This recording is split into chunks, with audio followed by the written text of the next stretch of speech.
just introduce us shortly.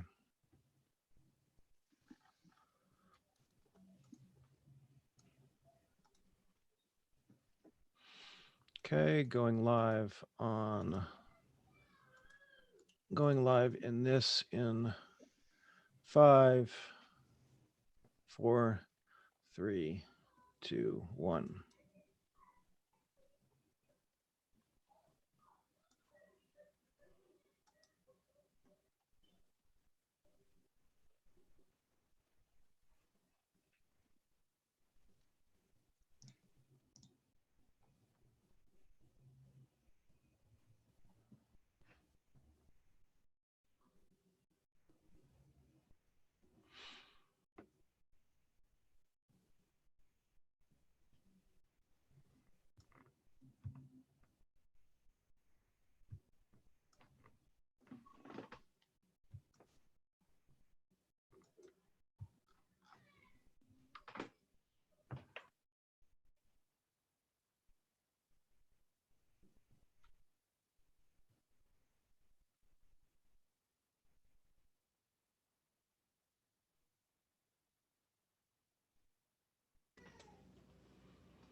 All right, guys, welcome to our talk today, CoinDesk Live Lockdown Edition with Hudson Jameson of the Ethereum Foundation and Nolan Bauerle.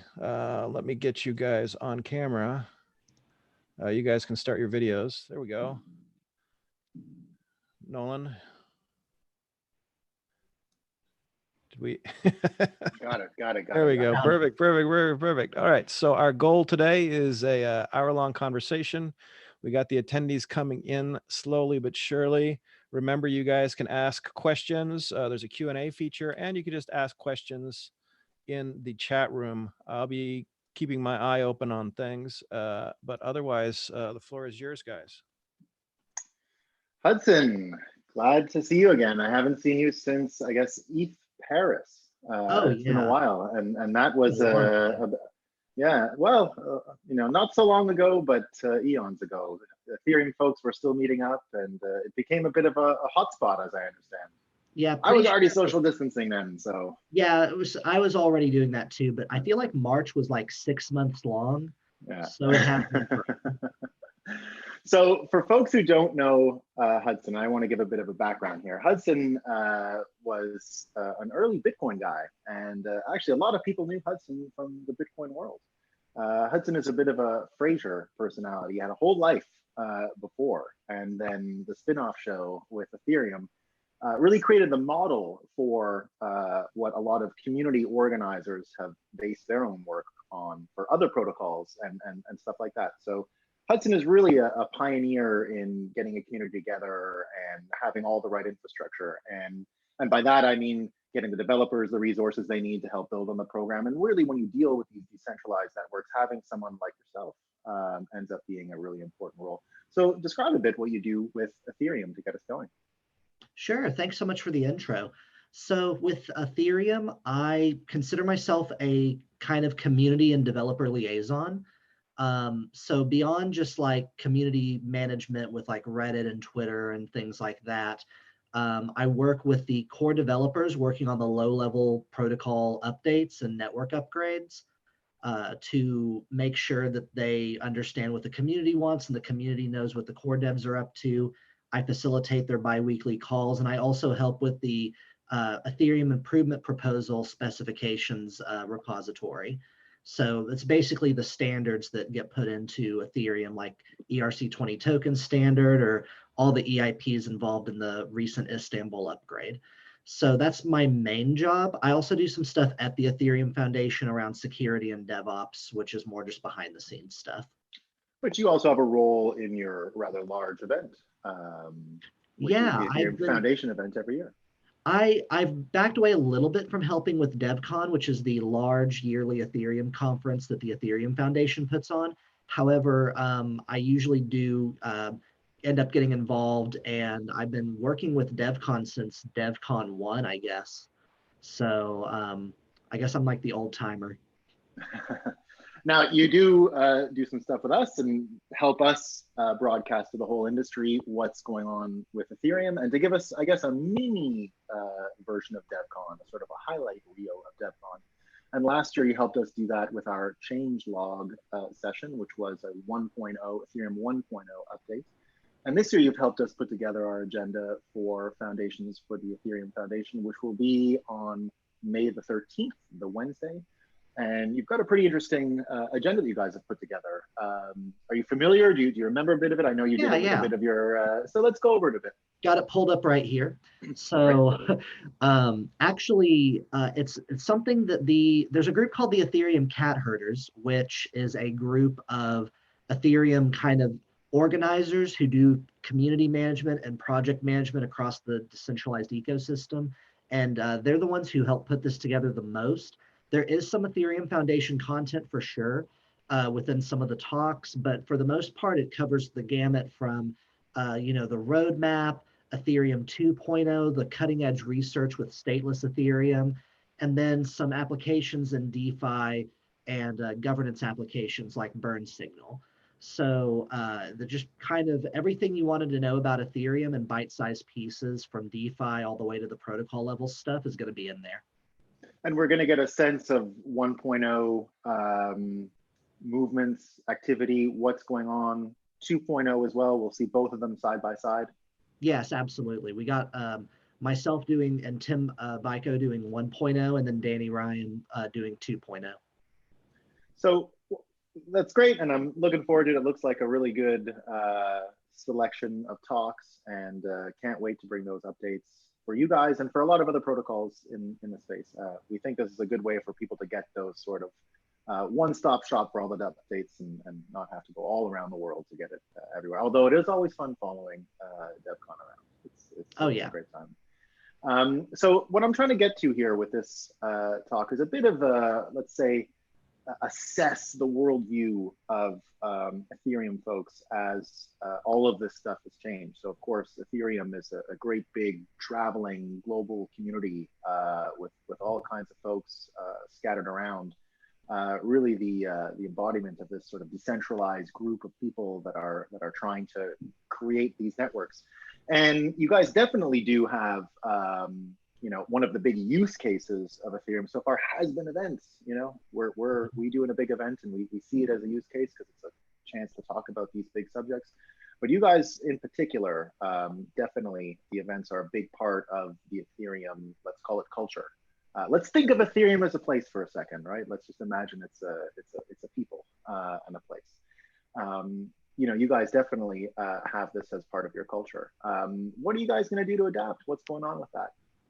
So you're absolutely right that a lot of what's part of Ethereum is the traveling, and going at a deeper level than that, a lot of the time at these conferences and meetups and large gatherings, that's really like sharing, like mind share, but then also dog fooding Ethereum applications. That's where Burner Wallet came from. That's where proof of attendance protocol came from. A lot of different things you might have heard about in the ecosystem and stuff that now other protocols want to emulate because we tried them out and they got real world attention at these conferences. So one thing that I find really interesting is that there's been this immediate shift and flexibility to go to online virtual conferences and virtual meetups. I know that there's been, I believe it's Metacartel, who's been doing a VR meetup that's gained some popularity with people who have VR headsets in the Ethereum ecosystem. And that right now, I believe the Solidity Summit should be wrapping up, which was a 2-day all virtual conference where you got to go to this neat website and you could like go to the lobby hangout area and chat room, or you could click a different thing and a video would pop up about the main speaker, and you could jump in there with your webcam and ask questions. And it was really, really neat. They used something called Interspace for that. Which is really cutting edge. And I'm excited about all the innovation that's coming out of this. It's really going to push things forward. Any of those innovations slated to debut at DevCon 6 now? So with DevCon 6, we're like looking at the situation very, very closely. I'm not as involved in the team as I would have been at DevCons 2 through 4. So I don't have that much insight on, the plans or anything like that. But I will say that we're looking at this really closely, and we hope that it can be, attended in person, of course, but we'll adjust as we need to, obviously, with anything we need to do to support the health and safety of people attending. And where was the continent? I don't think the exact location had been announced, or had it? I don't know if the continent's been announced either, so I'm going to have Okay. to be quiet on Okay, that. sure. Yeah, sure. Now, there's, I guess, an idea that I have, that, you can test your worldview by your ability to predict the future. So if you predict the future correctly, in retrospect, your worldview was probably a little more accurate. So it's just a way to let's say, assess, how you see things. So I know a lot of folks, in a lot of industries, talking with tons of old friends as the lockdown has gone on, and they say, oh, this is such a big adjustment professionally and such a big change professionally. When I go into the bubble of cryptocurrency folks that work in this industry, it doesn't strike me that they're saying the same thing. So I've had an idea for a long time that, a lot of cryptocurrency folks had sort of already predicted this world, not the pandemic part, but the need for some of these services because of centralized failure. Has that been something you've noticed as well within, talking with all the folks working in Ethereum who are already scattered around the world? Have you seen generally workflows in Ethereum come to a halt? Have there been a lot of delays because of this?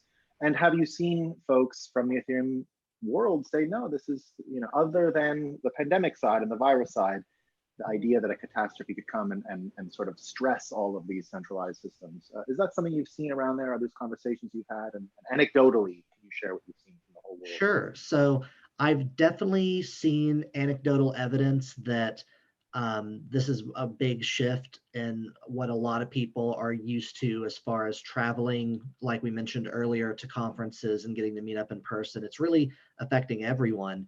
However, at the same time, I think that our industry was more prepared for it than most other industries. For instance, the Ethereum Foundation, we don't really have that many we have hubs where like maybe 10 to 30 developers gather in a co-working space or things of that nature. But otherwise, over maybe 100, 150 of us were completely decentralized. We just work from home or work from whatever office space we have in whatever city we live in, and communicate over Discord and Telegram and Zoom and all kinds of stuff like that. So to a lot of people, it wasn't really a shift, and we're all really fortunate and try to understand that perspective, because a lot of people aren't that fortunate. A lot of people, have been furloughed, lost their job, had to quit, because their job requires actually leaving the house. So we're all trying to get more sunlight, but some of us didn't do that in the first place. And that's kind of like we're seeing the need for sunlight now. So tell me, so not a huge shift, not a huge adjustment, which is kind of what I had imagined.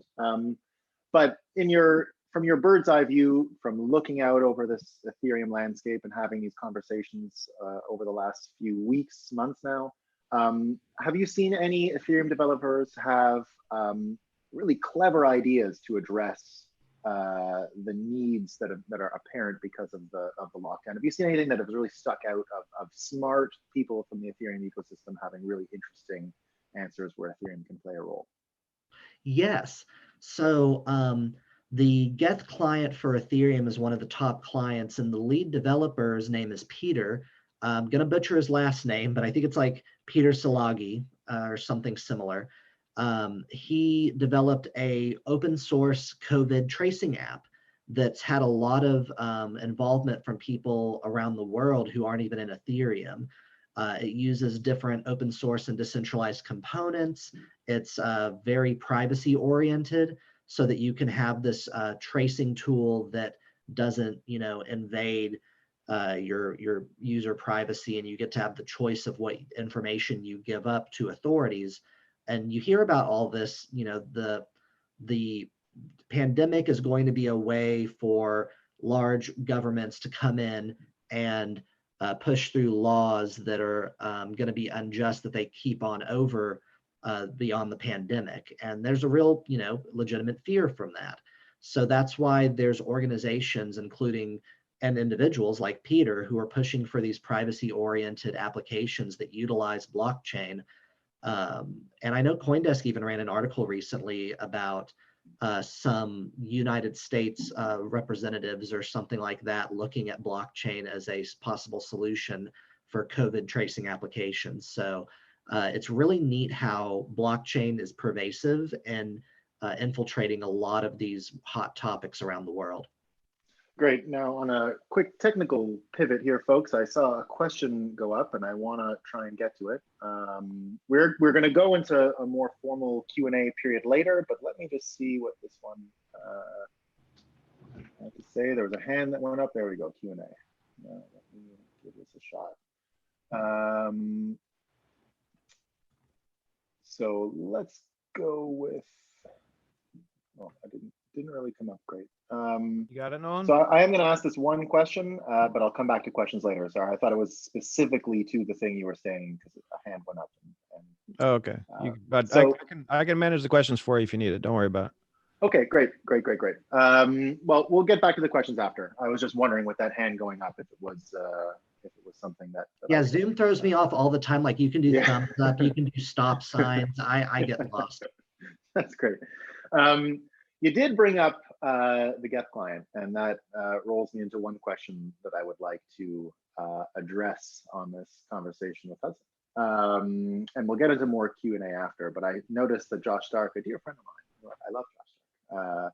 I was in Toronto for those early years of Ethereum, and I had the good pleasure of knowing Josh. And Josh has always helped me get to the bottom of things in Ethereum when I had questions. And I've lobbied to hire him at CoinDesk as an Ethereum editor, not as a full-time job, but as just someone where we can throw Ethereum stories and have him check so that we can make sure we get it right, because there's always a lot of moving parts. But that's just another question. So Josh yesterday on Twitter, I wish I had it up, asked a question and asked you to ask me a question related to a data tool that CoinDesk and myself personally had a lot of,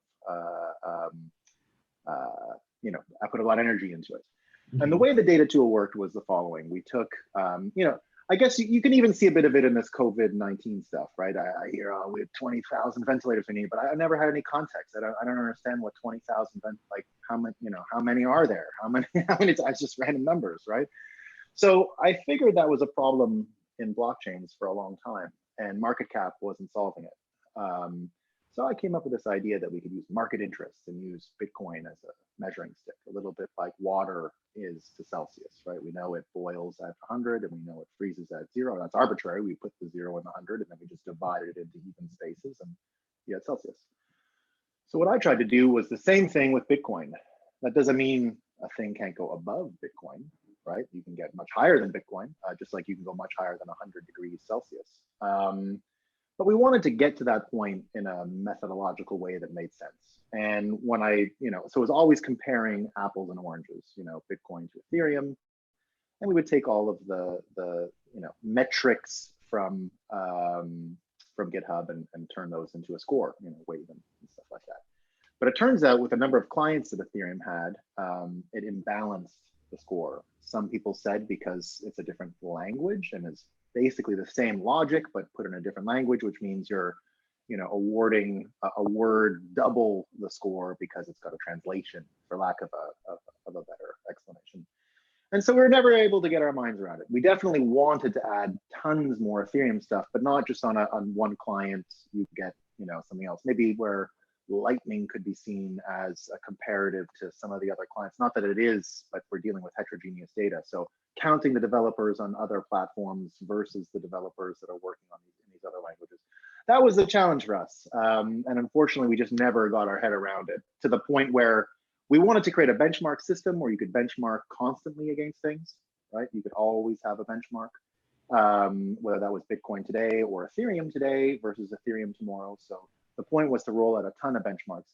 But in the end, what I'll tell Josh Stark is very simple. He said they've been promoting false data. We were never promoting. No one looked at the tool, so it's okay. It's okay. We always knew it was not wildly popular. It was really only Josh and a couple of Ethereum guys that were upset about it because we could see how many people were looking at it. So it was never that great. Definitely want to keep pursuing a tool that will allow us to compare things, and we will definitely spend some time with Ethereum folks to make sure we get it right next time. But the idea of counting all of Ethereum's developers and putting them in a way for us to judge them against the rest of the community would be a tool I think a lot of people would want to see. So we're going to keep trying to get it, and but there it is. That's why. So the short answer is very simple, and I say it to Josh if he's watching. Josh, we didn't spread the information. You know, not for the reasons you think, but we didn't spread the information. So there you go. I think it's great that you guys have this open source too in a GitHub repo for people to see where your data is coming from. Well, we haven't, I mean, you know, as it was criticized as being theater, I opened it, people could contribute, but we were never able to pull it out there. So open source in the sense that we wanted everyone to contribute. I do want to do that again in the future for sure. I think that's one of the great ways we can get to the bottom of how to do fundamental analysis on cryptocurrencies, because it's a huge challenge. Cool. Well, we'll be watching. So yeah, we're excited to get it together. Come help us. Great. So thanks for listening to my excuse, and I hope a lot of the Ethereum community is here and you know, heard it and can understand there is no hidden agenda here, just inability to get the methodology squared away that we were all comfortable. Sure. And you know, we'll keep trying to iterate on the tool. So there you go. There you go. Sounds great. So Josh, there it is. There it is. Yeah, Josh, I'll talk to Josh later. Be like, hey, watch this. It's worth it. He, you know, in his defense, and for the folks listening who don't know Josh very well, Josh is one of the founders of ETH Global, a conference series. Has always been a great reference to me when I'm looking for the right subjects around Ethereum to put on stage, or the right insight of what we should be covering. So he's been a great Ethereum resource. So I can understand why he was a little upset. He gave me a lot of his time to fix this, and it didn't work out. So sorry, Josh. Sorry, Josh. Right. So let's move on. So you guys are going to you know, have this big show in well, you don't know where, but if everyone can still you know, travel to see you guys. Hold on one second. Lost my place here. Lost my spot, Hudson. Lost my spot. No problem. Let's go to a question, John. Let's go to a question. We got Saul. What's your view on marketing with Ethereum? What more would you like to see on the marketing in front of on ETH 2.0? Sure. So this may be in reference to a tweet I put out a month or two ago that basically said that I had a change of heart, where I used to think that development should come before marketing, and that something should be in completed state from a technical perspective before marketing takes its place in the trajectory of a project.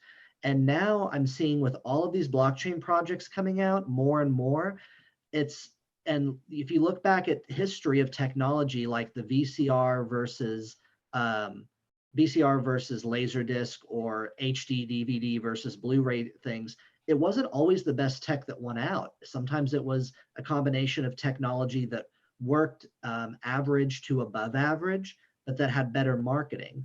So my viewpoint is Ethereum needs better marketers, and we need better ways to onboard people to talk about the technology in a way that normal people can understand. I mean, the tools are going to get there to where it's, you know, going to be easier and easier for people to use, but we have to be keeping up with that from the non-technical perspective as well. That's going to be very important in ETH 2.0, because staking is a whole new paradigm, and it's something that not a lot of blockchain projects are doing right now. So it's not going to be like people can jump right in and know what they're doing. Hudson, is there, to follow up on that question, is there so, you know, you can think of, let's say in writing, show, don't tell, right? Mm-hmm. The same can kind of be said in marketing. So, you know, it's one thing to you know, and I think Ethereum, there's only so many ways we can say we're going to decentralize, we're going to disintermediate. You know, we can say it a lot. What I'm wondering is, in the same way, show, don't tell, is there an application that you think exists? Nolan, I've lost you. Just instinctively know. Could you repeat just the last 10 seconds of that question? I lost you for Yeah, a moment. sure. So the question is you know, if how do I rephrase it then? So is it still okay? Yep, I can see you. Okay. No, it's fuzzing up on mine again.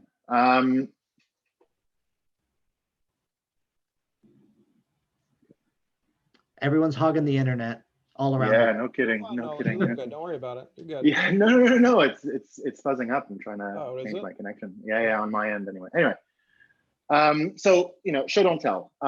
Is there an application that you see that wouldn't require you guys to give people a background and a you know, education on decentralization and the merits and the risks of centralization? Is there one out there that you know that will just show people why this stuff is so useful? You know, in the case of Bitcoin, it's easy to save. It's such a great use case. You know, you don't have to explain to anyone. Here's the hard asset. You can save it.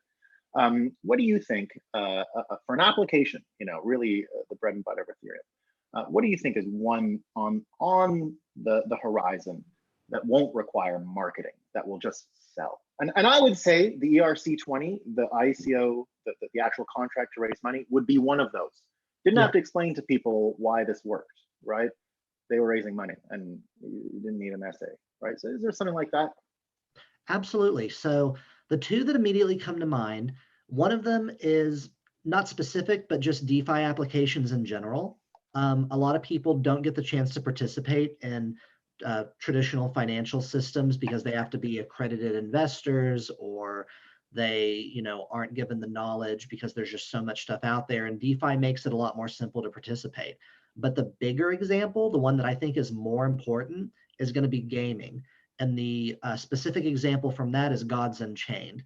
Gods Unchained is a trading card game built on Ethereum, where the cards are, I believe, NFTs technically, but they basically are tradable assets on Ethereum. And you play the game like Magic the Gathering or Yu-Gi-Oh! I'm not into that stuff, but from what I hear, it's similar to Magic the Gathering.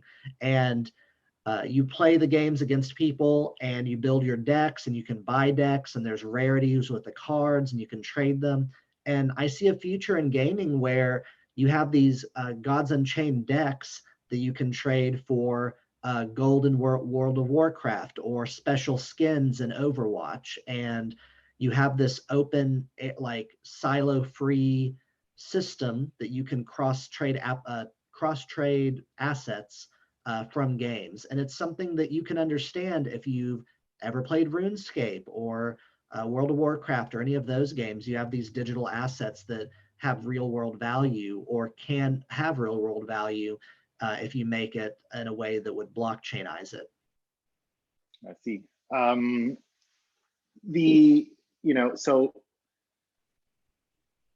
games have been around for a while, and there are now multiple platforms building on those games. And we've seen some folks, let's say, pursue Ethereum developers to build games on other platforms, with the logic being perhaps DeFi is clogging up the Ethereum chain too much, and that the premium on transactions would be better spent on let's say a chain dedicated to gaming.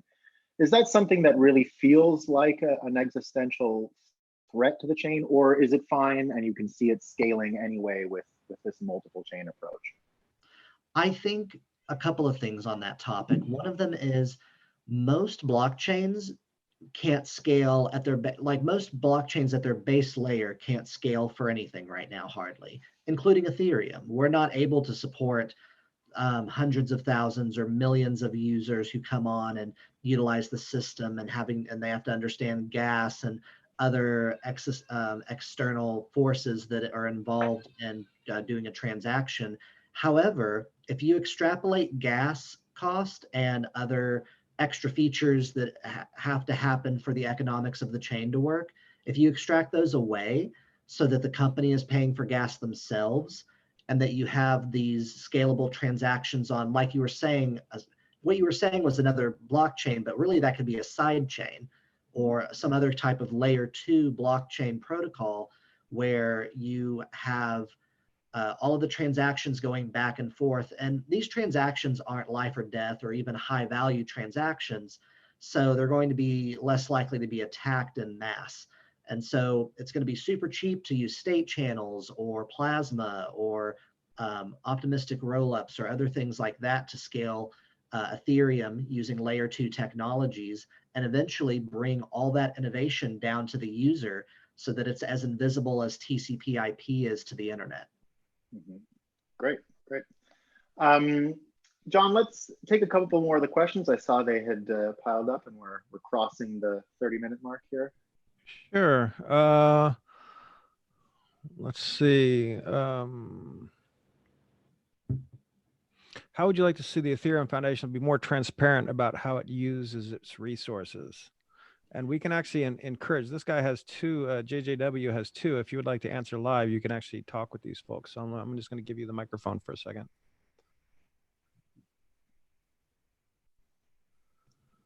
Give me or give him?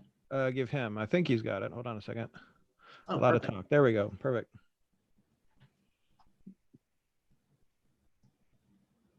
JI, are you there? Oh, hey, sorry. It's actually June here from CoinDesk. Okay, well, why don't you ask your question? Okay, so I have two questions. One is, would you like to see the EF be more transparent about how it uses its resources? That's question one. And then two is, you've done community management and growth for Ethereum for a long time.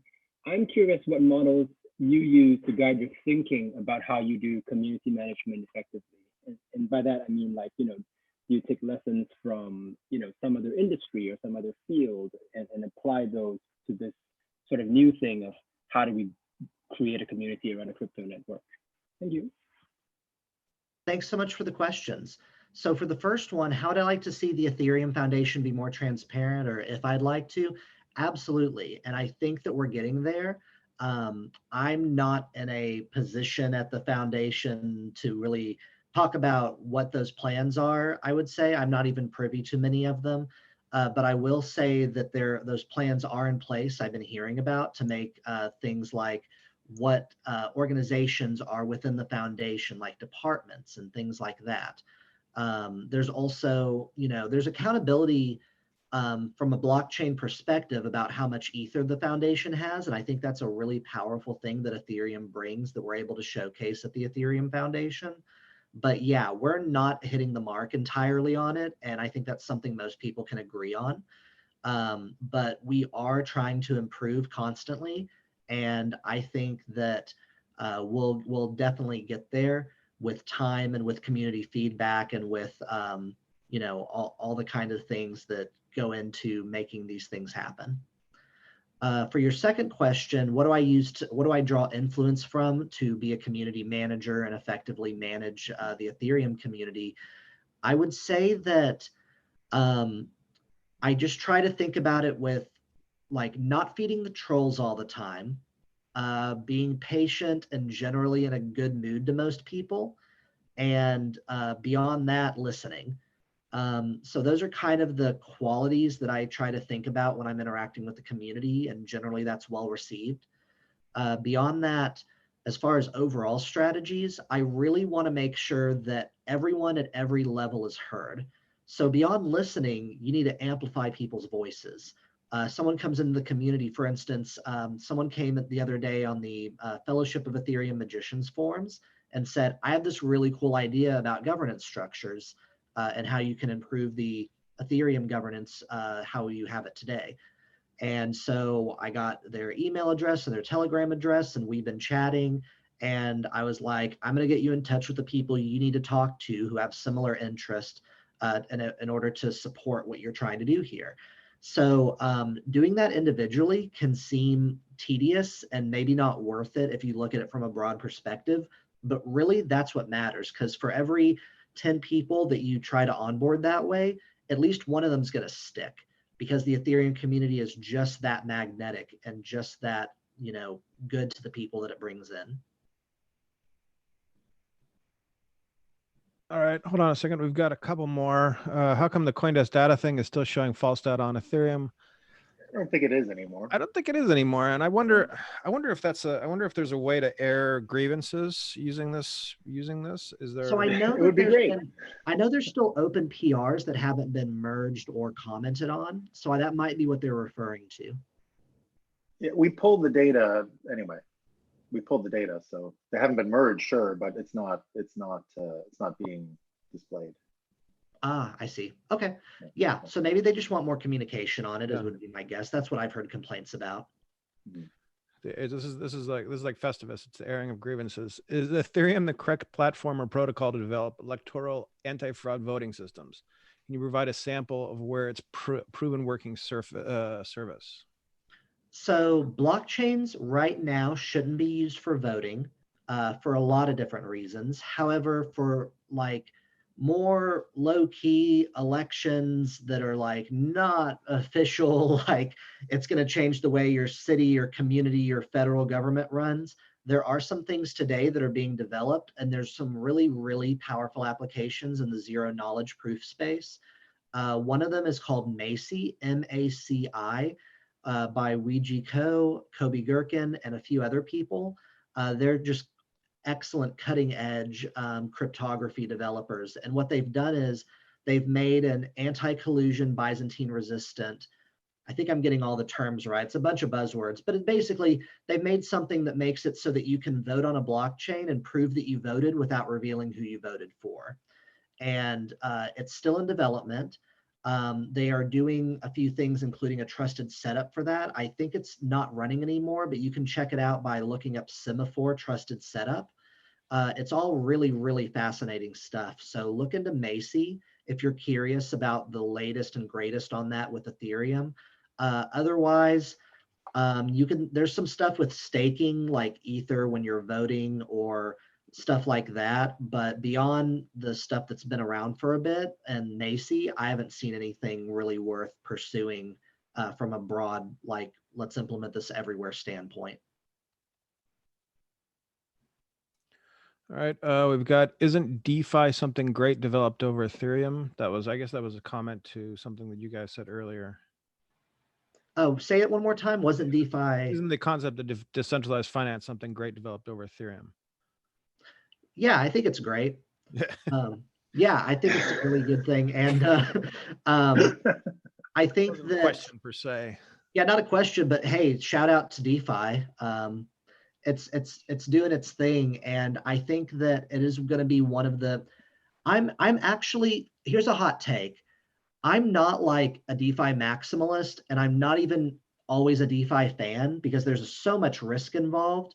And there's so much that could go wrong. And sometimes it looks like it's like being held up by toothpicks and some of the platforms.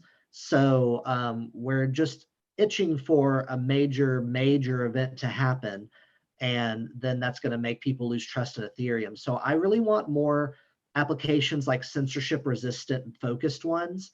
Voting eventually would be a cool one. Having something that you can, at a layer 2 technology level, have private Ethereum transactions to get money in and out of countries that the government is suppressing their individuals, stuff like that. I think that that's going to be something that'll be powerful along with DeFi. And DeFi is really important. It's really great, but we need to keep perspective on, all the applications that Ethereum can help run. So Hudson, you brought up that you're, and I don't know if there's a right answer. So, you don't have to, definitely provide one. But you mentioned that, you're not a big DeFi person. I'm wondering, within Ethereum, is there any schism or worry that the DeFi folks and all the collateralization of ETH and all these things that are going on can actually sort of seize up the network and become an interested party that has more sway, let's say, than a lot of other people who use the network? Is that something that is worried about? A little bit on the gaming question that I made, that maybe you lose some migration to other chains. And is that something that is widely felt? Because when I look at it, I imagine it would be, right? Yeah. So I haven't heard that discussed much, but that's a really interesting perspective to say that, one, use case or a series of use cases can push out other use cases, if I understood your question correctly. I think so. Yeah, that would be a way of saying it. Yeah, so that's somewhat of a concern, but that's also really I guess the best way to put it is like a free market principle that Sure. the most popular, things will rise to the top. And sometimes that's going to be bad because things that may arguably be more important are going to be pushed under. But at the same time, I think this will solve itself over time as we attack scalability with things like blockchain sharding, and we attack security incentives with proof of stake. And we do other things to collectively make the blockchain stronger and able to handle more capacity. So I think people aren't talking about it as much because mostly it's all about DeFi right now. So there's not like another thing that's being pushed out. But what about let's say even from the marketing point of view, let's go back to that marketing question from earlier. Combining that marketing question with some of these high profile hacks or attacks, let's call them, not necessarily hacks, the attacks that have come. So, like when the mainstream media follows cryptocurrencies, its number goes up, number goes down, hack, or theft. This is adding a whole new vector of theft or lack of a better word, stealing people's funds. Is there a worry in marketing that this is going to increase the negative attention and the riskiness associated with security of digital assets? I think that's something you see from where you're sitting. Yeah, from where I'm sitting, I think that we're doing better with our security practices. And I don't say that to try to shill that DeFi is going to be better over time, but I'm more saying that to say it's all about narratives. It's all about how you frame things. So from a marketing perspective, if I was in charge of all Ethereum marketing, I wouldn't focus on that, obviously. But furthermore, it would be something that is like needs to be told to people in ways that are measured. So you need to understand the risk when you get involved. I think there's not enough of that. There's certain applications like MyCrypto that does a really good job of that and putting users education first. And then there's other ones that are, show up overnight, have no code audit, and then people put millions of dollars into it and they don't have any warnings on their site. So it's going to be about education. It's going to be about increasing security and auditing standards. And along with that, what the marketing should follow with it. Got it. Any more questions, Biggs? Looks clear right now. People can raise their hands if they like, and I can open them up if they want. Anybody? Hit me with it. Yeah. Hit him with it. Hit him with it, guys. Hudson's waiting. Anybody? No, you guys can keep going 15 more minutes or close up the shop. Your call. Yeah, my questions are exhausted for now. So Hudson, thanks a ton for coming. We've enjoyed the sit down, and we're going to see you in a couple weeks. 2 weeks from today. Absolutely. It'll be really fun. Today. 2 weeks from today. Wow. It sure is. Yeah, that's coming up soon. Thank you so much for having me. This was a really good time. Great. Thanks a lot, Hudson. All right. All right, folks. Thanks for joining us again. Thanks, Hudson and Nolan. We're going to close this one out. We're going to have another one on Tuesday, and then we're getting close to consensus distributed, when you're going to see these folks on absolute fire using all of our crazy tools that we're going to have with voting and networking and all this exciting good stuff. So thanks for watching. Thanks, everyone.